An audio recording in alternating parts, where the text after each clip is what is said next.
Bienvenidos a esta primera lección.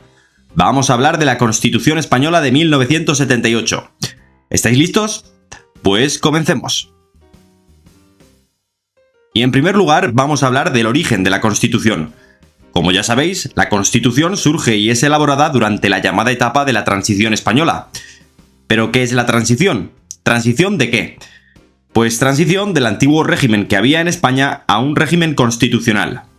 Así pues, la Constitución sería la culminación de dicha etapa de transición, pero esta no es elaborada de un día para otro, sino que se dan una serie de pasos prolongados en el tiempo que a continuación vamos a contar. Empecemos. El 15 de diciembre de 1976 se celebra un referéndum. ¿Pero un referéndum para qué? Pues un referéndum para ratificar una ley. Esta ley es la Ley para la Reforma Política, la cual es aprobada el 4 de enero de 1977. ¿Y por qué es importante esta ley? Pues porque permite la celebración de unas elecciones democráticas el 15 de junio de 1977, de las cuales van a surgir unas nuevas Cortes Constituyentes. Estas Cortes van a ser las encargadas de elaborar la Constitución que modifique las estructuras políticas del anterior régimen. A partir de aquí se da un largo proceso en el que las Cortes encargan el proyecto constitucional a una comisión, más tarde se presentan enmiendas, etc., hasta que finalmente, el 31 de octubre de 1978, el texto constitucional es aprobado por mayoría de ambas cámaras. Pero antes de que entre en vigor, el 6 de diciembre de 1978 se celebra un nuevo referéndum para que el pueblo español ratifique este texto constitucional. Y es lo que efectivamente hizo, ratificarlo. Así que, el 27 de diciembre de 1978, el rey sanciona este texto ante las Cortes y finalmente, el 29 de diciembre también de 1978, el texto constitucional es publicado en el Boletín Oficial del Estado y ese mismo día entra en vigor. Ahora vamos a hablar sobre qué es una Constitución y sobre qué características tiene en concreto nuestra actual Constitución. Una Constitución es la norma suprema del ordenamiento jurídico y por tanto está en la cúspide de dicho ordenamiento. Esto quiere decir que va a orientar e inspirar a todo el resto de la legislación y por supuesto ninguna norma dentro de dicho ordenamiento puede contradecir lo dispuesto en la Constitución. En concreto, la nuestra tiene una serie de características que vamos a señalar. En primer lugar, que es democrática, ya que no fue impuesta a los españoles, sino que, como hemos visto, fue elaborada por los representantes del pueblo español elegidos en elecciones libres. Se podría considerar que es extensa, ya que, como veremos más adelante, tiene 169 artículos. También es escrita. Y es que, no amigos, no todas las constituciones son escritas. Ahí tenemos, por ejemplo, la Constitución inglesa, que no está recogida en ningún texto. Más cosas. Está codificada, ya que aparece como un cuerpo sistemático de normas. También podemos destacar que es rígida, ya que para proceder a una modificación total o parcial de la misma se requiere de unos mecanismos especiales. Es decir, que no puede ser modificada por ley ordinaria u orgánica posterior, sino que únicamente se puede modificar a través del procedimiento previsto en la propia Constitución, concretamente en el título 10, que ya veremos más adelante.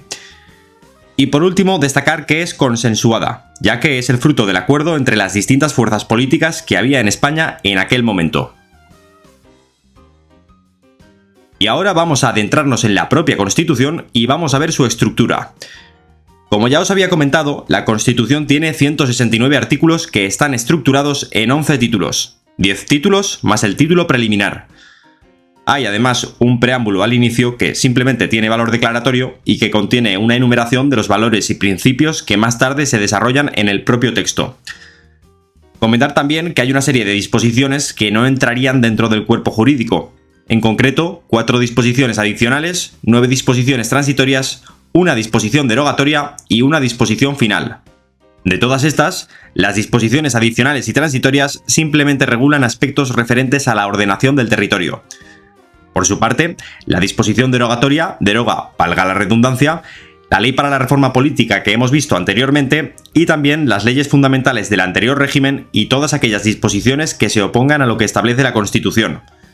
Y finalmente, la disposición final simplemente determina la entrada en vigor de la Constitución que, como hemos visto, es el mismo día de su publicación en el Boletín Oficial del Estado.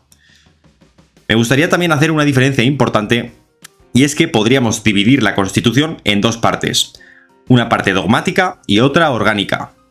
La parte dogmática contiene la enumeración de principios básicos y valores, así como de los derechos fundamentales que se recogen en la Constitución. Por otro lado, la parte orgánica va dedicada a los órganos superiores del Estado, a su composición y funcionamiento, así como las relaciones funcionales y competenciales entre estos. En esta lección vamos a ver únicamente la parte dogmática, que es básicamente el título preliminar y el título primero. Así que si os parece, vamos a verlos. En el título preliminar encontramos los principios generales y abarca los 9 primeros artículos de la Constitución. Son artículos básicos y muy importantes, así que vamos a verlos con profundidad y detalle. Artículo 1. España se constituye en un Estado social y democrático de derecho. Vamos a ver qué significan estas tres palabrejas. Es un Estado social porque garantiza a sus ciudadanos el ejercicio de derechos sociales como pueden ser educación, sanidad, vivienda, etc. Es democrático ya que permite a los ciudadanos participar activamente en la vida política. Y finalmente, hablamos de Estado de Derecho ya que garantiza la sujeción de los poderes del Estado al imperio de la ley, y esto les impide actuar de manera arbitraria. Dice también el artículo 1 que la soberanía nacional reside en el pueblo español del que emanan los poderes del Estado. Es importante saberse esto al pie de la letra, ya que una pregunta del examen podría ser: ¿en dónde reside la soberanía nacional? ¿En la monarquía parlamentaria? ¿En las Cortes? ¿En el gobierno español? Pues no, en ninguna de esas. Reside en el pueblo español, así que importante que os acordéis. Por último, dice este artículo primero que la forma política del Estado es la monarquía parlamentaria. Vamos a ver en qué consiste esto de monarquía parlamentaria. Realmente, en España hay un régimen de gobierno parlamentario en el que el poder ejecutivo es el encargado de controlar la actividad del poder legislativo y viceversa. Sin embargo, subsiste una institución que es la monarquía y por lo tanto nuestro jefe del Estado es el rey, que no gobierna, sino que únicamente tiene funciones de carácter simbólico y moderador. En resumidas cuentas, eso es lo que vendría a ser la monarquía parlamentaria. En cuanto al artículo 2, vamos a destacar dos conceptos a tener en cuenta. Por un lado, la indisoluble unidad de la nación española y por otro, el derecho a la autonomía de las nacionalidades y regiones que integran España y también la solidaridad entre todas ellas. Sigamos. El artículo 3 establece que la lengua oficial del Estado es el castellano y que todos los españoles tienen el deber de conocerla y el derecho a usarla. Acordaos que es así y no al revés. Tened en cuenta que al revés pues no tendría mucho sentido, ¿verdad? Es decir, el deber de usarla y sin embargo solo el derecho a conocerla. Sería un poco raro, ¿no? Pues lo dicho, acordaos. El artículo 4 nos habla de cómo es la bandera española. Creo que todos sabemos ya cómo es, pero bueno, para los despistados que no lo sepan, ahí la tenéis puesta. Sí que me gustaría recalcar algo en este artículo y ahora os diré por qué. Dice también que los estatutos podrán reconocer banderas y enseñas propias de las comunidades autónomas. Aquí hay una palabra clave, o mejor dicho, un verbo clave, que es podrán, del verbo poder. Y es que muchas veces la diferencia entre un error o un acierto en una pregunta está en este tipo de detalles, y en estos casos solemos confundir el verbo poder con el verbo deber, pues básicamente porque no le prestamos la suficiente importancia. Así que mi recomendación es que cuando veáis uno de estos dos verbos abráis bien los ojos y os acordéis de este pequeño consejo que os doy. Y bueno, lo dicho, en este caso concreto, ya sabéis, el artículo 4 dice podrán, no deberán. El artículo 5 nos dice cuál es la capital del Estado, que como todos ya sabemos es Madrid. Sin embargo, ojo, porque en la Constitución pone literalmente la Villa de Madrid, así que, de nuevo, si hubiese una pregunta referente a la capital del Estado, recordad que la solución no es Madrid, sino la Villa de Madrid. El artículo 6 y 7 nos habla de los partidos políticos, los sindicatos de trabajadores y las asociaciones empresariales. Hay un aspecto común a estos dos artículos, y es que dicen ambos que la creación y ejercicio de la actividad de estas entidades son libres, pero siempre dentro del respeto a la Constitución y a la ley. También dice que su estructura interna y funcionamiento han de ser democráticos. Después, el artículo 8 nos habla de nuestras Fuerzas Armadas y finalmente el artículo 9 enumera una serie de principios que están conectados entre sí, como son el principio de legalidad, el de jerarquía normativa, el de publicidad de las normas, el de irretroactividad de las disposiciones sancionadoras no favorables o restrictivas de derechos individuales, el de seguridad jurídica, el de responsabilidad y el de interdicción de la arbitrariedad de los poderes públicos. Interdicción significa prohibición, es decir, prohibición de la arbitrariedad de los poderes públicos. Es decir, que los poderes públicos no pueden actuar de forma arbitraria, sino que, como ya hemos visto antes, están sometidos al imperio de la ley. Esto tiene que ver también con el principio de legalidad y es por eso por lo que digo que de algún modo están todos estos principios conectados entre sí.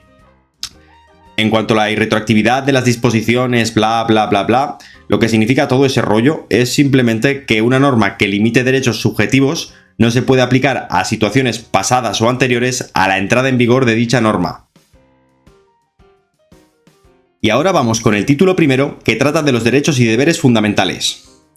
Este título está dividido en 5 capítulos y va de los artículos 11 a 55. También entraría el artículo 10 que habla sobre la dignidad de la persona, aunque este artículo ha de entenderse realmente como una especie de exposición de motivos que preside todo este título. Así pues, vamos a ver estos capítulos. El capítulo 1 de los españoles y extranjeros nos habla en su artículo 11 de la nacionalidad. Esta se adquiere, se conserva y se pierde de acuerdo a la ley.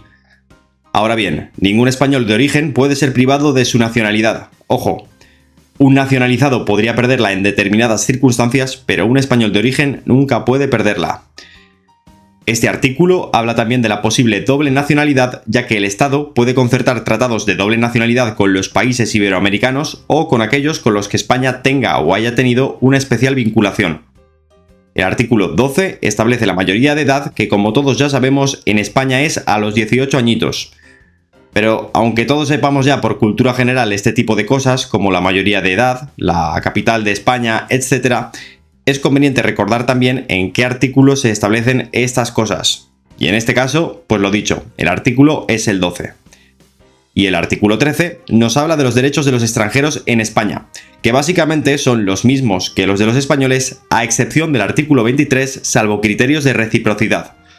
Vamos a explicar esto con detalle. El artículo 23 nos habla del derecho de participación política, es decir, el sufragio activo y pasivo.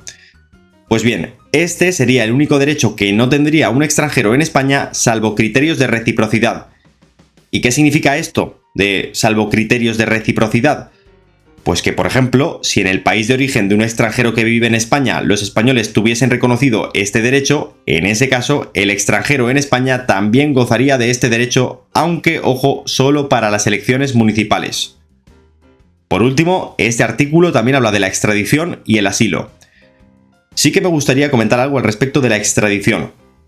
Bueno, para quien no lo sepa, la extradición consiste en la entrega que hace un país de un sujeto que se encuentra en dicho país a otro país que le reclama a este sujeto porque ha cometido un delito y quiere enjuiciarlo.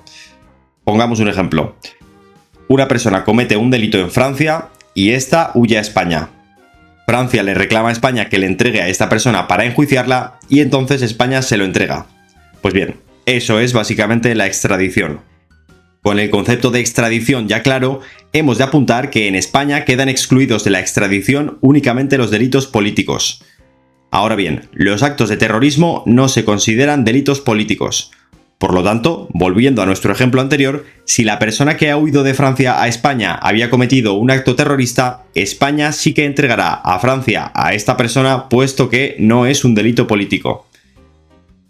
El capítulo 2, que habla de los derechos y libertades, empieza con un artículo muy importante y muy popular que siempre está en boca de todo el mundo y no es otro que el famoso artículo 14 referente al principio de igualdad.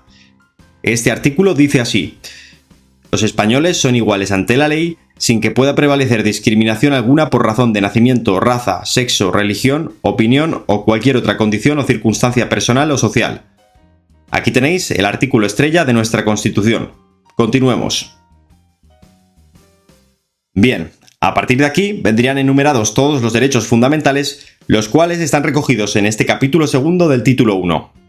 Vamos a nombrarlos uno por uno y a comentar detalles importantes de los mismos. Artículo 15. Derecho a la vida y a la integridad física.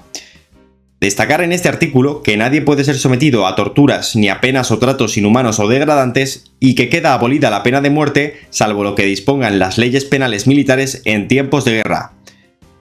El artículo 16 garantiza la libertad ideológica, religiosa y de culto tanto de los individuos como de las comunidades, con la única limitación a la hora de manifestar dichas libertades que la del mantenimiento del orden público. Por supuesto, nadie puede ser obligado a declarar sobre su religión, ideología o creencias, y ninguna confesión tiene carácter estatal, aunque los poderes públicos mantendrán relaciones de cooperación con las distintas confesiones religiosas. Artículo 17. Derecho a la libertad personal y a la seguridad. Es destacable de este artículo su apartado 2, que habla de la detención preventiva y de su duración máxima. Esta duración no podrá ser más del tiempo estrictamente necesario para la realización de las averiguaciones tendentes al esclarecimiento de los hechos y en todo caso tendrá un plazo máximo de 72 horas. Es decir, que pasadas 72 horas desde la detención, el detenido ha de ser o puesto en libertad o a disposición judicial. Artículo 18. Derecho a la intimidad personal y familiar. En este artículo se habla de la inviolabilidad del domicilio, lo que significa que no se puede entrar o registrar una vivienda sin consentimiento de su titular o sin resolución judicial salvo en caso de flagrante delito. Es decir, que si en un momento determinado se está cometiendo, por ejemplo, un asesinato, hay una persona ahí acuchillando a lo loco a otra, en ese caso estaría justificado acceder a esa vivienda a pesar de no disponer ni de resolución judicial ni del consentimiento del titular. Este artículo habla también del secreto de las comunicaciones, que es otro derecho fundamental más de esta lista de derechos fundamentales. Artículo 19. Libertad de residencia y circulación.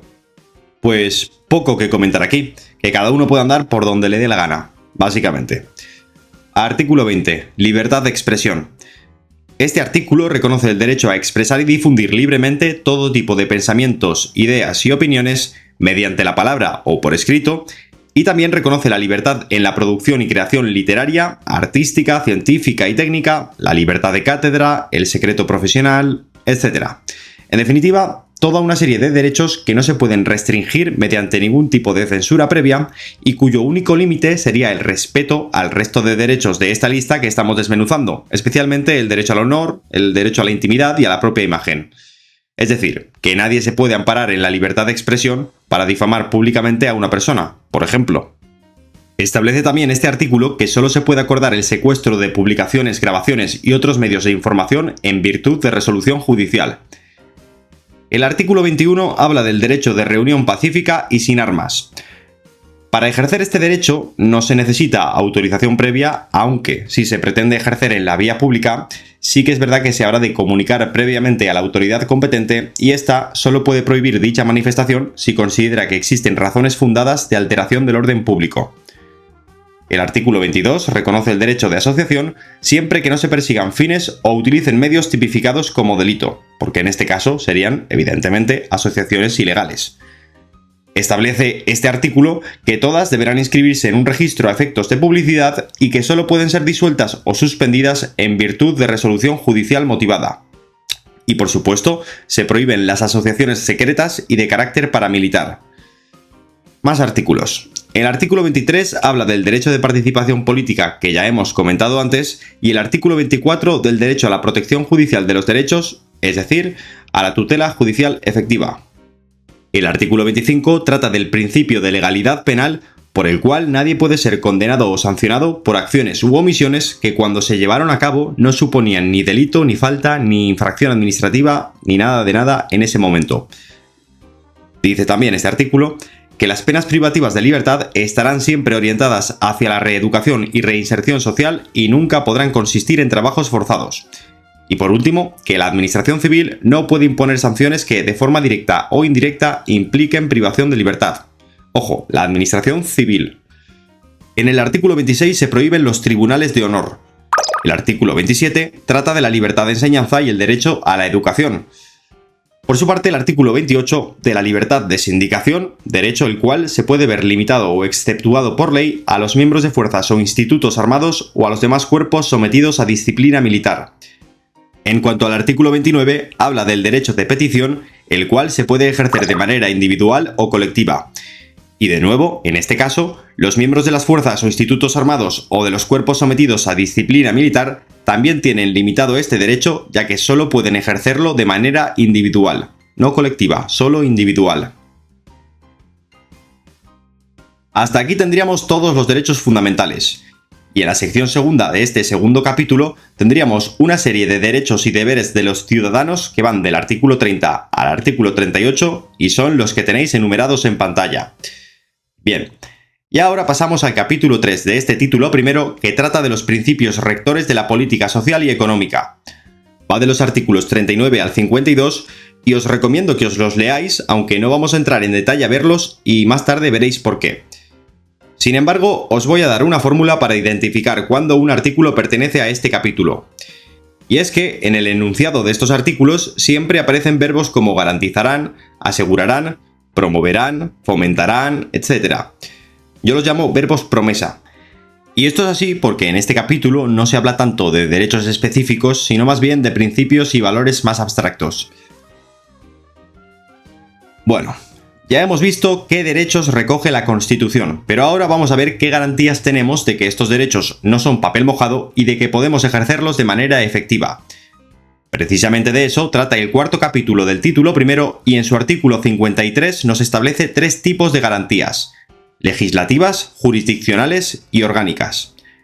La garantía legislativa la encontramos en el hecho de que el desarrollo legislativo de los derechos fundamentales y libertades públicas ha de ser mediante ley orgánica. Es decir, todo lo que concierne a estos derechos no puede ser regulado por reglamento o por decreto del gobierno, por ejemplo. No. Ha de ser regulado por ley orgánica. En segundo lugar, estos derechos pueden ser exigidos o bien ante los tribunales ordinarios por un procedimiento basado en los principios de preferencia y sumariedad, o bien a través del recurso de amparo ante el Tribunal Constitucional. Un procedimiento preferente significa que todos aquellos procedimientos en los que se traten estos derechos se tramitarán con anterioridad a cualquier otro procedimiento. En cuanto a la sumariedad, significa que se tramitarán de la forma más eficaz y breve posible. Finalmente, por lo que respecta a las garantías orgánicas, existen instituciones como el Defensor del Pueblo, el Ministerio Fiscal o las fuerzas y cuerpos de seguridad del Estado que tienen como principal función la protección de estos derechos. Bien. Estas son las garantías que existen para proteger estos derechos fundamentales y libertades públicas. Sin embargo, no todos tienen el mismo nivel de protección, sino que hay distintos niveles.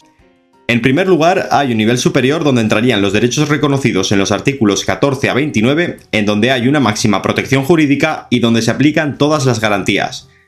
Es decir, que vinculan a todos los poderes públicos, que se exige ley orgánica para su desarrollo y que se puede o pedir tutela ante los tribunales ordinarios por un procedimiento preferente y sumario o interponer recurso de amparo ante el Tribunal Constitucional. Luego habría un nivel intermedio donde entrarían los derechos reconocidos en los artículos 30 a 38, los cuales también vinculan a todos los poderes públicos y para los cuales también se exige ley para su desarrollo, aunque no necesariamente ha de ser ley orgánica. Esta sería la primera diferencia con respecto al primer nivel de protección. Y además, estos derechos y libertades se garantizan con el recurso de inconstitucionalidad, al contrario que los anteriores, que si lo recordáis se garantizaban a través del recurso de amparo. Y aquí estaría la segunda diferencia. No os preocupéis ahora mismo si no sabéis qué es esto del recurso de amparo y del recurso de inconstitucionalidad, porque lo veremos más adelante en la respectiva lección. Ahora mismo simplemente quedaros con estas diferencias. Por último, hay un nivel mínimo donde entraría todo el capítulo tercero del título 1 referente a los principios rectores de la política social y económica. Y estos tienen un nivel de protección menor, ya que, en realidad, y como ya hemos dicho antes, no se tratan de derechos específicos, sino más bien de mandatos morales que inspiran y orientan la legislación positiva, la práctica judicial y la actuación de los poderes públicos. Vamos, que digamos que son una cosa más abstracta y es por eso por lo que reciben una protección menor. Vamos ya con el último capítulo de este título primero. Ya hemos visto qué derechos recoge la Constitución y qué garantías tenemos de que estos derechos se hacen efectivos. Pero ahora vamos a ver una serie de situaciones que son situaciones excepcionales en las que no hay más remedio que suspender o limitar estos derechos. Estas situaciones vienen recogidas en el artículo 55.1 y son tres: el estado de alarma, el estado de excepción y el estado de sitio. En primer lugar, quisiera hacer una diferenciación muy importante. En un estado de alarma, que es el primero que vamos a ver, no se suspenden derechos, sino que solamente son limitados, al contrario que los estados de excepción y de sitio, en los que sí que son temporalmente suspendidos.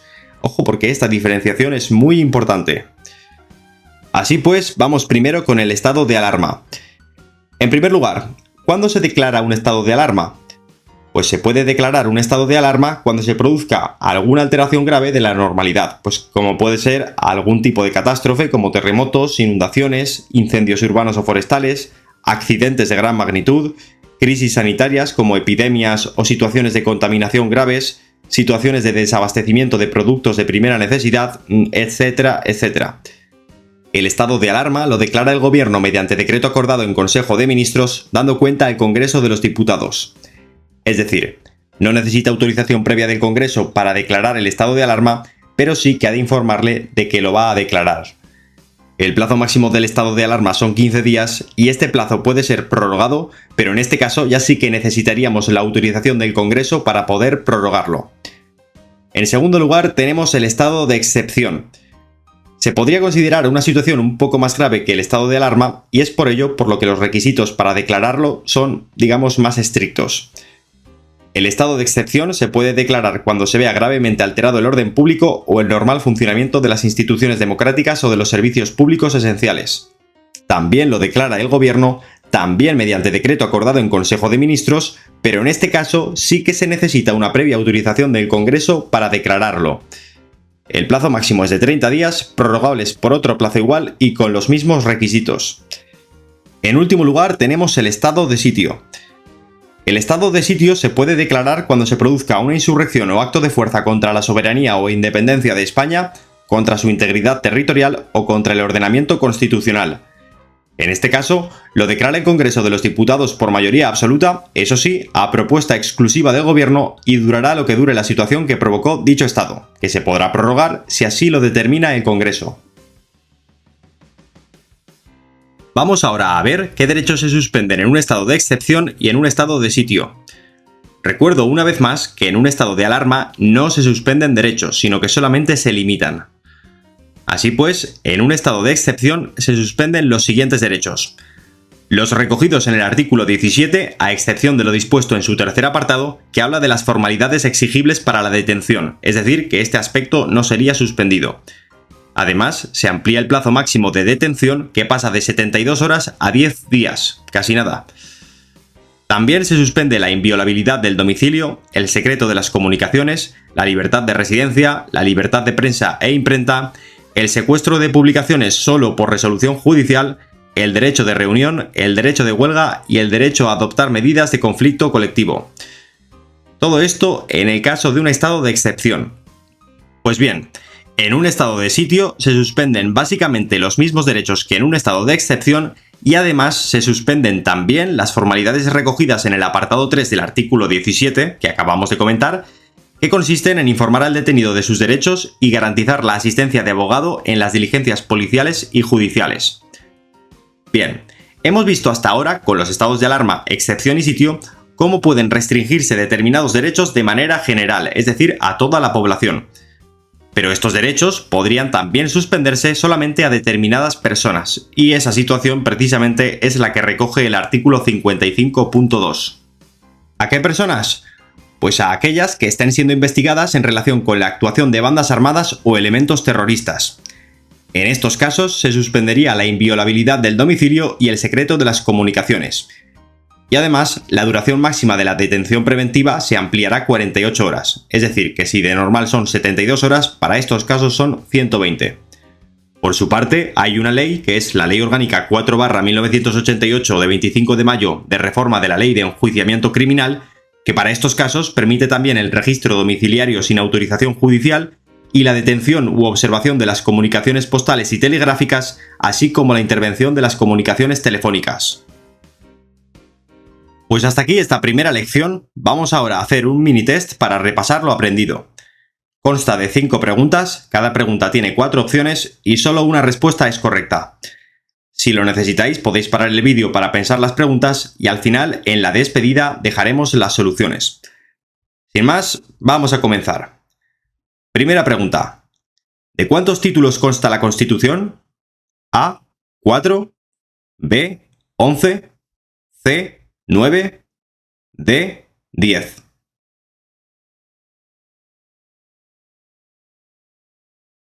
Segunda pregunta. ¿Qué títulos abarca la parte dogmática de la Constitución? A. Títulos 1 y 2. B. Título preliminar y título primero. C. Títulos 4 y 5. D. Títulos 3 y 4.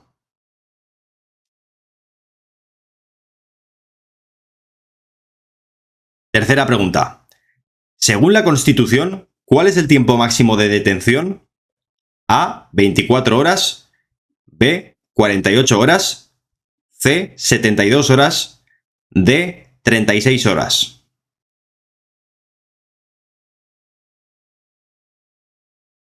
Cuarta pregunta. Según el artículo 1 de la Constitución, la soberanía nacional reside A. En la monarquía parlamentaria. B. En las Cortes Generales. C. En el gobierno español. D. En el pueblo español.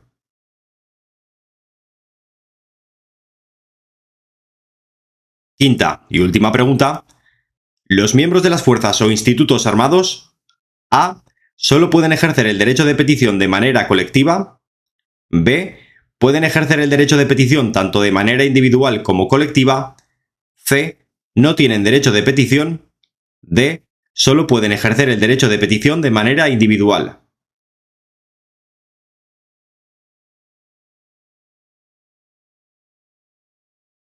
Bien, pues hasta aquí la lección y el mini test. Espero que os haya sido de ayuda y que hayáis aprendido. Cualquier duda que tengáis, me la mandáis al correo y os la resolveré a la mayor brevedad posible. Mucho ánimo con el estudio y nos vemos en la siguiente lección. ¡Chao!